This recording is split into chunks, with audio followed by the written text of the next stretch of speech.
नमस्कार बच्चों, आप सब घर में सुरक्षित और स्वस्थ होंगे और एसएमएस को फॉलो कर रहे होंगे।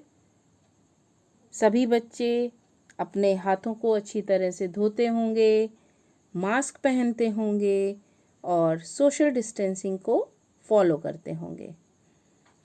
तो आइए अब हम अपने पाठ की तरफ चलते हैं। हमारे पाठ का नाम है क्या निराश हुआ जाए। पाठ्य पुस्तक है वसंत। मैं सरिता मिश्रा आपको पाठ समझाने से पहले इसके लेखक का संक्षिप्त परिचय देना चाहती हूँ। बच्चों, यह चित्र हजारी प्रसाद द्विवेदी जी का है।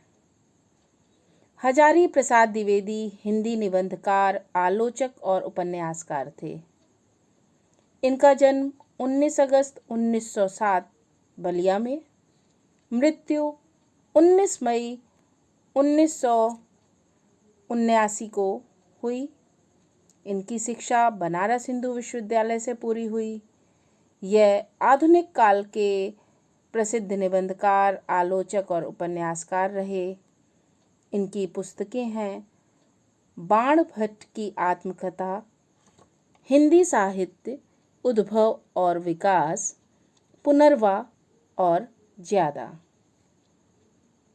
इन्हें पुरस्कार से सम्मानित किया गया। पुरस्कार था पद्म भूषण। आइए पाठ की ओर चलते हैं। प्रस्तुत पाठ में लेखक ने मनुष्य की विचार प्रणाली किससे, कैसे और कहां से प्रेरणा पाकर कार्य करती है, इसको स्पष्ट किया है।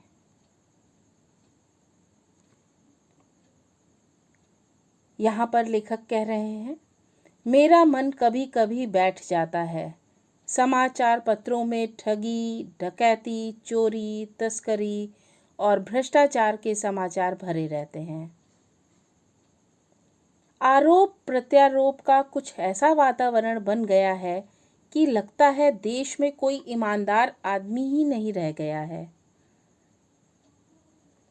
एक बहुत बड़े आदमी ने एक बार मुझसे कहा कि इस समय सुखी वही है जो कुछ नहीं करता। जो कुछ भी करेगा उसमें लोग दोष खोजने लगेंगे।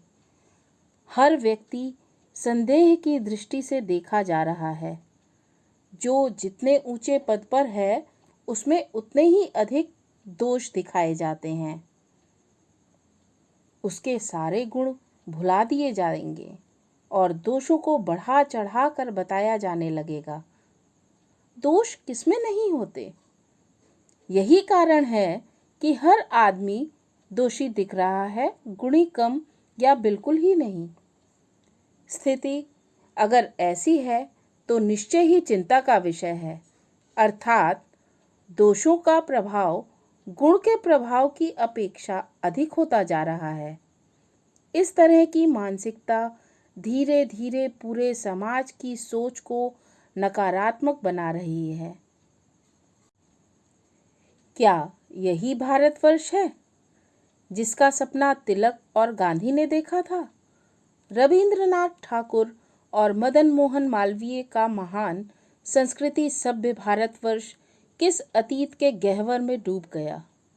आर्य और द्रविड़, हिंदू और मुसलमान, यूरोपीय और भारतीय आदर्शों की मिलन भूमि मानव महासमुद्र क्या सूख ही गया? मेरा मन कहता है ऐसा हो नहीं सकता। हमारे महान मनीषियों के सपनों का भारत है और रहेगा। अर्थात भारतीय समाज की बुनियाद अनेकता में एकता की भावना की सुदृढ़ता के लिए सभी महापुरुषों ने बहुत प्रयत्न किए। उन्हें हम व्यर्थ नहीं जाने देंगे।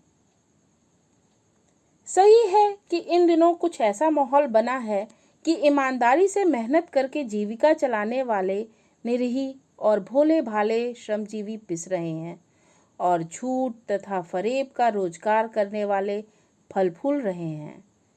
ईमानदारी को मूर्खता का पर्याय समझा जाने लगा है। सच्चाई केवल भीरू और बेबस लोगों के हिस्से पड़ी है। ऐसी स्थिति में जीवन के महान मूल्यों के बारे में लोगों की आस्था हिलने लगी है, परंतु ऊपर ऊपर जो कुछ दिख रहा है वह बहुत ही हाल ही मनुष्य निर्मित नीतियों की त्रुटियों की देन है। बच्चों, यहाँ एक वृक्ष दिखाया गया है जिसमें समाज की संरचना को दिखाया है कि कैसे ईमानदारी, सच्चाई, विश्वास जो जड़ों में हमारे है और बाहर क्या, ऊपर क्या पनप के आ रहा है। छल, झूठ, अविश्वास, निर्दयता, हिंसा, धन और शक्ति की लालच में नैतिकता में गिरावट आती जा रही है। लेकिन हमारा जो ज़मीर है, जो हम अंदर से हैं, वह हमारे अंदर जीवन के जो मूल्य हैं वो हमारे अंदर कहीं धरोहर के रूप में हैं। ईमानदारी, दया, विनम्रता, विश्वास, सच्चाई, ये हमारे जीवन के महान मूल्य हैं जो हमारे अंदर रचे बसे हैं। हुआ यह है कि देश के कोटि कोटि दरिद्र जनों की हीन अवस्था को दूर करने के लिए ऐसे अनेक कायदे कानून बनाए गए हैं जो कृषि, उद्योग, शिक्षा और स्वास्थ्य की स्थिति को अधिक उन्नति और सुचारू बनाने के लक्ष्य से प्रेरित हैं। परंतु जिन लोगों को इन कार्यों में लगना है उनका मन सदैव पवित्र नहीं होता। यहाँ पे दिखाया गया है कि जो भी दरिद्र जन हैं, गरीब लोग हैं, उनके लिए जो भी योजनाएं बनती हैं, जो भी उनके लिए कार्यान्वित करने के लिए कुछ भी चीज़ें लागू की जाती हैं या कोई कानून बनता है, उसमें कहीं ना कहीं कुछ लोग ऐसे हैं जिनके मन पवित्र नहीं है, यानी कहीं ना कहीं घोटाला, कहीं ना कहीं घपला, इस टाइप की आप न्यूज़ सुनते रहते हैं और देखते हैं। किंतु हम तब भी कमज़ोर नहीं हैं। प्रायः वे अपना लक्ष्य भूल जाते हैं और अपनी सुख सुविधा की ओर ज़्यादा ध्यान देने लगते हैं। व्यक्ति का चरित्र सदैव आदर्श पर चालित नहीं होता। जितने बड़े पैमाने पर इन क्षेत्रों में मनुष्य की उन्नति के विधान बनाए गए हैं, उतनी ही मात्रा में लोग लोभ, मोह जैसे विकार भी विस्तृत होते गए, लक्ष्य की बात भूल गए। आप देखेंगे बहुत से भ्रष्टाचार हो रहे हैं, हो चुके हैं, जिनके बारे में पर्दाफाश हो रहा है। बहुत से बड़े बड़े अफसर हैं जो कि पकड़े गए, उनके ऊपर बेईमानी का आरोप लगा। आप सब यह चीज़ें न्यूज़पेपर में पढ़ते हैं, तो क्या यह सब सुन के हमें निराश हो जाना चाहिए? क्या यही हमारे देश में यही चीज़ें होती रहेंगी? नहीं, कहीं ना कहीं कुछ ऐसा है जो हमें बांध के रखता है और सच्चाई की ओर लेके जाता है। आदर्शों का मजाक का विषय बनाया गया है। जो आदर्श हैं उनको मजाक का विषय बनाया गया है और संयम को तकियानुसी मान लिया गया है। परिणाम जो होना था वह हो रहा है।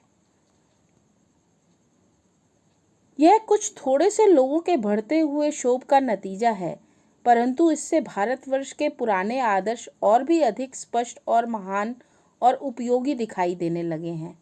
कहने का तात्पर्य यह है कि यदि समाज प्रगतिशील है तो व्यक्ति का जीवन भी सुविधाजनक होगा, परंतु यदि समाज उन्नत नहीं है तो व्यक्ति कितना भी धनी क्यों ना हो, उसका जीवन सुविधाजनक नहीं हो सकता।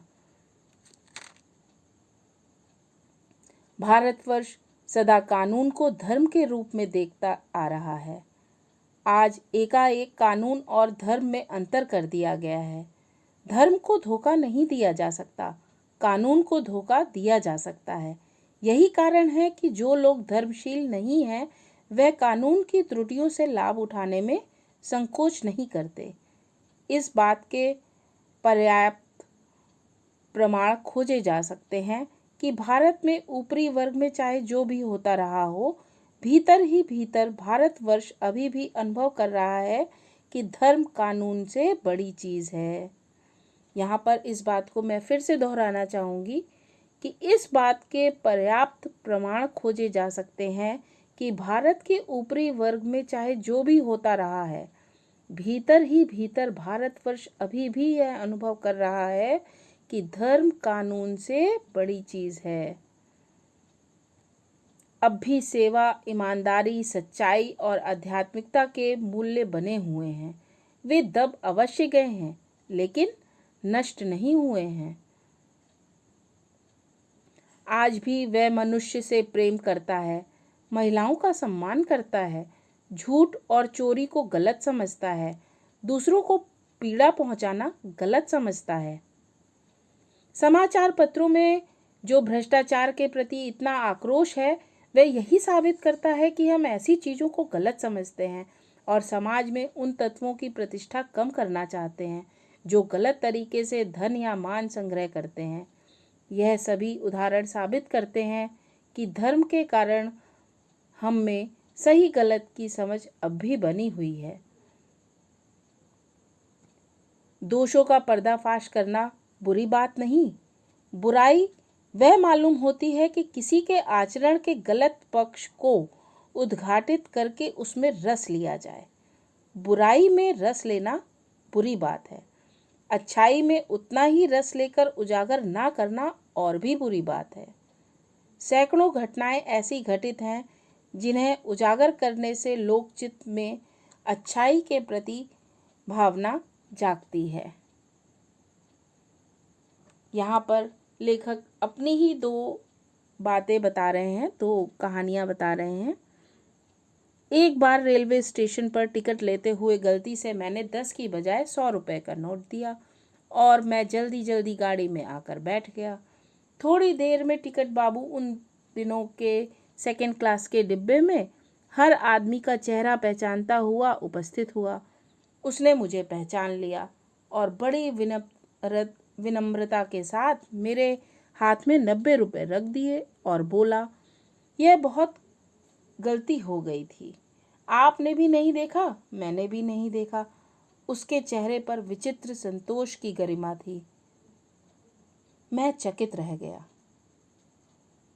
कैसे कहूँ कि दुनिया में सच्चाई और ईमानदारी लुप्त हो गई है।